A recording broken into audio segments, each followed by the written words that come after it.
Oggi vedremo i 6 errori di base degli anglofoni in italiano e naturalmente vedremo insieme anche come correggerli. Ciao, io sono Eli e aiuto gli studenti di italiano a parlare in modo sicuro e fluente. Devi sapere che oltre il 65% di chi guarda questo canale non è iscritto. Se trovi che i miei contenuti siano utili, ti chiedo di iscriverti al canale. L'iscrizione mi aiuta molto più di quanto tu non possa immaginare. Detto questo, ti ringrazio per la collaborazione e cominciamo. Il primo errore è usare il verbo essere anziché il verbo avere in alcune espressioni molto frequenti che in italiano vogliono appunto il verbo avere. Vediamo quali sono. In italiano diciamo ho 25 anni, ho fame, ho freddo, quindi con età, fame, sete, sonno, caldo, freddo, ragione e torto, bisogno, paura, usiamo avere. E se non ricordi quali sono esattamente queste espressioni, che ripeto sono espressioni molto di base, ti consiglio la visione del video che troverai qui nella scheda, proprio sulle 16 espressioni con avere in italiano. Il secondo errore ha a che fare con i falsi amici, cioè delle espressioni che possono essere facilmente confuse perché assomigliano molto alle espressioni in inglese. Per esempio, tanto per farti capire di cosa sto parlando, vediamo la differenza tra alla fine e finalmente, errore che sento molto spesso da parte dei miei clienti. Ricorda che alla fine si usa per indicare una conclusione neutra e invece finalmente si usa quando indichiamo sollievo o gioia dopo una lunga attesa. Quindi attenzione!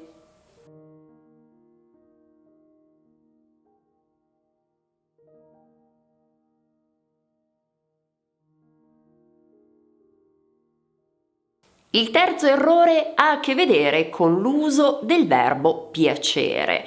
Per quale motivo? Devi sapere che in italiano esistono dei verbi che seguono una struttura diversa rispetto alla struttura normale delle frasi, diciamo, con tutti gli altri verbi.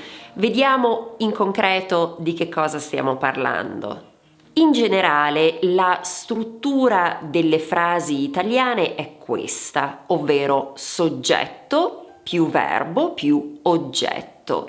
Ebbene, nel caso di piacere, la struttura della frase è oggetto più verbo più soggetto. Quindi sostanzialmente abbiamo a più persona. Poi c'è il verbo piacere che può essere usato alla terza persona singolare o terza persona plurale più la cosa che piace. E la cosa particolare è che il soggetto di piacere è proprio la cosa che piace. Ecco perché dobbiamo dire mi piace la pizza e non io piaccio la pizza, perché non è corretto.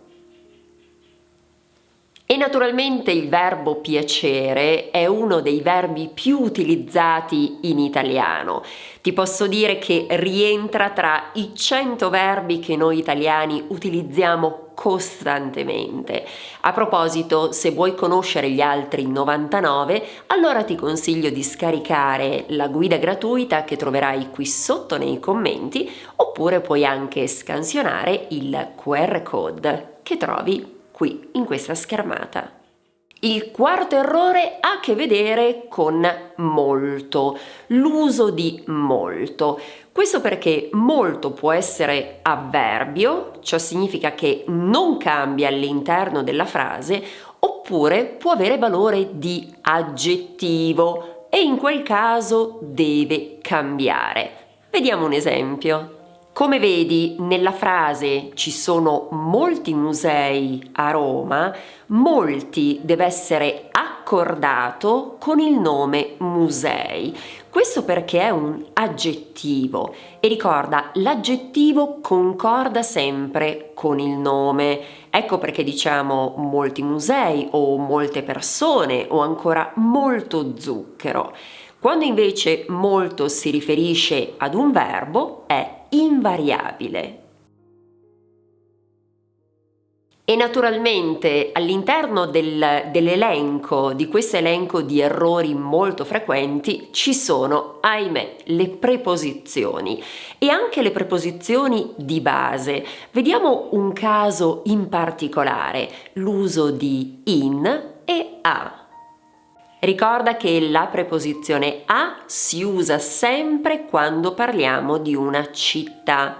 Invece in si usa con le nazioni, le regioni, i continenti, le vie, quindi i nomi delle strade e anche nel caso di isole grandi, anche se in realtà questa è una regola che non viene applicata nel 100% dei casi.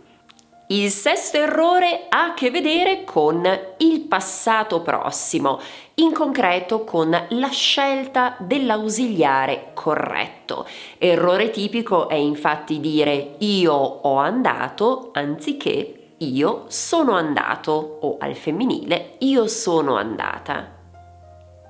La regola generale è che i verbi di movimento, stato e cambiamento usano essere, mentre la maggior parte degli altri verbi usa avere.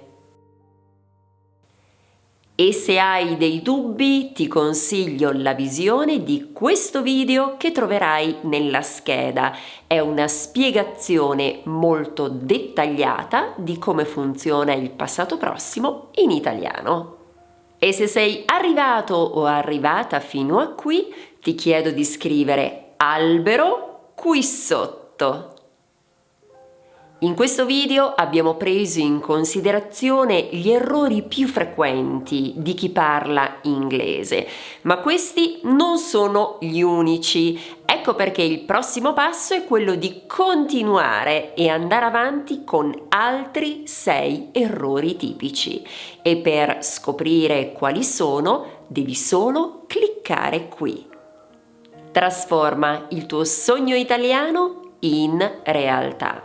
Grazie dell'attenzione, ci vediamo qui sempre su Italiano con Eli.